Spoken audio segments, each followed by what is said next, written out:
Hindupuram rural మండలం చౌడూరు గ్రామానికి చెందిన 10 మంది కల్తీ కల్లు తాగి తీవ్ర అస్వస్థతకు గురి కావడంతో గౌరీ బిదనూరులోని మానస ప్రైవేట్ హాస్పిటల్ నందు చికిత్స పొందుతున్న వారిని పరామర్శించిన వైఎస్ఆర్సీపీ నాయకులు గుడ్డంపల్లి వేణురెడ్డి. ఈ సందర్భంగా గుడ్డంపల్లి వేణురెడ్డి మాట్లాడుతూ కల్తీ కల్లు తాగి అనారోగ్య పాలైన వారిని కనీసం ఇంతవరకు కూటమి ప్రభుత్వం ఆదుకోకపోగా కనీసం పరామర్శలు కూడా నేర్చుకోలేదు. కల్తీ కల్లు తాగి అనారోగ్య పాలైన వారు సొంత డబ్బులతో ఓ ప్రైవేట్ ఆసుపత్రిలో చికిత్స పొందుతున్నారు. హిందూపురం నియోజకవర్గంలో మీ పిఏలు కల్తీపురంగా మార్చేశారు. ఇప్పటికైనా కూటమి ప్రభుత్వం మరియు ఎమ్మెల్యే బాలకృష్ణ వెంటనే స్పందించి వారికి తగిన సహాయం అందించాలని డిమాండ్ చేశారు. అలాగే కల్తీ కల్లు తయారు చేస్తున్న వారిపై కఠిన చర్యలు తీసుకోవాలని డిమాండ్ చేశారు. ఈ కార్యక్రమంలో వైఎస్ఆర్సీపీ నాయకులు, కార్యకర్తలు తదితరులు పాల్గొన్నారు. ఈరోజు గౌరీబిదనూరు మానస హాస్పిటల్ దగ్గరికి రావడం జరిగింది. ఎందుకంటే హిందూపురం నియోజకవర్గ హిందూపురం రూరల్ మండలంలోని చౌలూరు గ్రామంలో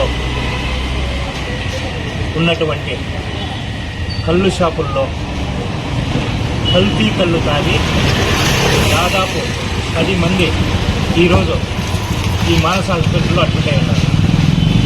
నిన్నటి రోజున 6 మందిని డిశ్చార్జ్ చేశారు, 4 డిశ్చార్జ్ చేశారు. మిగిలిన 6 మంది ఈరోజు ఇక్కడే హాస్పిటల్లో ఉన్నారు. వీళ్ళ పరిస్థితి ఏంటంటే వీళ్ళు ఏం మాట్లాడుతున్నారో, ఏం చేస్తున్నారో కనీస జ్ఞానం కూడా లేకుండా ఉంది. వాళ్ళకి స్పృహ కూడా సరిగ్గా లేదు. వాళ్ళకి అలాంటి స్థితిలో ఉన్నారు ఈరోజు. ఇదంతా చేస్తున్నది ఈ కళ్ళు కల్తీ మాఫియా. ఇది హిందూపురంలో ఈ కళ్ళు కల్తీ మాఫియా వల్ల పక్కనున్న గౌరీబిదనూరు ప్రజలు కూడా ఇబ్బంది పడుతున్నారు. ఈ అబ్బాయిలు అయితే వీళ్ళ నాన్న ఇప్పుడు అడ్మిట్ అయినారు. కుడుమలకుంట వీళ్ళది కర్ణాటక. ఈరోజు కర్ణాటక వాళ్ళు కూడా ఇబ్బంది పడుతున్నారు ఈ కల్తీ కళ్ళు వల్ల. కెమికల్ మిక్స్ చేసి, ఈతలు ఎక్కడున్నాయి, ఈతలు లేవు, కెమికల్ మిక్స్ చేసి కెమికల్లో ట్యాబ్లెట్స్ వేసేసి వాటర్ మిక్స్ చేసి కళ్ళు చేసి అమ్ముతున్నారు. దీన్నంతా చేస్తున్నది రామకృష్ణప్ప అనే వ్యక్తి. అతను టీడీపీకి కొమ్ముకొస్తున్నాడు. ఈ టీడీపీ కొమ్ముకొస్తూ ఒకటేంటంటే నెల ఈ పిఎలకు డబ్బులు కావాలి, నెల వాళ్ళకు డబ్బులు ఒకటి వస్తుంటే హిందూపుర ప్రజల ఆరోగ్యం ఏమైనా పర్లేదు, ఇంకోటి ఏమైనా పర్లేదు, ఏమైనా పర్లేదు, వాళ్ళకు డబ్బులు కావాలి. ఈ కళ్ళు మాఫియా నుంచినే దాదాపు 16 లక్షల రూపాయలు ఎవరి మంత్ ఎమ్మెల్యే గారి ఆఫీస్కి వెళ్తుంది. ఇది జగమెరిగిన సత్యం. కానీ ఎవరు మాట్లాడలేరు, ఎవరు ఏమి చేయలేరు. అందుకే మేము ప్రజల తరఫున ప్రశ్నించడానికి ఇక్కడ వచ్చినాం. మా వైఎస్ఆర్సీపీ తరఫున మేము ప్రశ్నిస్తూనే ఉంటాం. ఇప్పుడు కూడా ఇంకొక వార్నింగ్ చేస్తున్నాను. కళ్ళు మీరు అమ్మాలంటే కల్తీ లేకుండా నిజమైన కళ్ళు అమ్మితే మాత్రమే మీ షాపులు ఉంటాయి, లేదంటే షాపులన్నీ తగలబెట్టేస్తాం మేము మా వైఎస్ఆర్సీపీ పార్టీ తరఫున. ప్రజల ఆరోగ్యం కన్నా మాకు ఏది ముఖ్యం కాదో మీరు ఇలాంటి దొంగతనంగా కల్తీ కళ్ళు అమ్మేసుకొని డబ్బులు చేసుకునేసి ఆ డబ్బులు తీసుకెళ్లి ఆఫీసుల్లో, టీడీపీ ఆఫీసుల్లో, ఎమ్మెల్యే ఆఫీసులకు ఇచ్చేసి వాళ్ళకు డబ్బులు సమకూర్చడానికి కోసం ప్రజల ఆరోగ్యం పైన ఆటలాడితే మాత్రం బాగుండదని చెప్పేసి నేను వార్నింగ్ చేస్తున్నా. ఇంకా ముఖ్యంగా కాంపన్సేషన్ ఇవ్వాలి. ఈరోజు ఎంతమంది ఉన్నారో ఇక్కడ మానస హాస్పిటల్లో కొంతమంది ఉన్నారు, విక్టోరియా హాస్పిటల్లో కొంతమంది ఉన్నారు, నిమాన్స్లో కొంతమంది ఉన్నారు. వీళ్ళందరికీ ఖచ్చితంగా కాంపన్సేషన్ ఇవ్వాలని చెప్పేసి నేను డిమాండ్ చేస్తున్నా, హెచ్చరిస్తున్నా. ముఖ్యంగా డిపార్ట్మెంట్ కూడా దీన్ని చూసి చూడినట్టు వదలకుండా ఖచ్చితంగా దీన్ని వెనుకుండే వాళ్ళపైన కేసులు పెట్టి వాళ్ళని అరెస్ట్ చేసి న్యాయం చేయాలని చెప్పేసి ఈ సందర్భంగా నేను తెలియజేస్తున్నా. అలాగే బాలకృష్ణ గారు, మీ పిఎల్ ఈరోజు హిందూపురాన్ని కల్తీపురం చేశారు. కళ్ళు కల్తీపురం చేశారు హిందూపురాన్ని. హిందూపుర ప్రజలే కాకుండా పక్కనున్న గౌరీబిదనూరు కర్ణాటక ప్రజలు కూడా ఇబ్బంది పడుతున్నారు.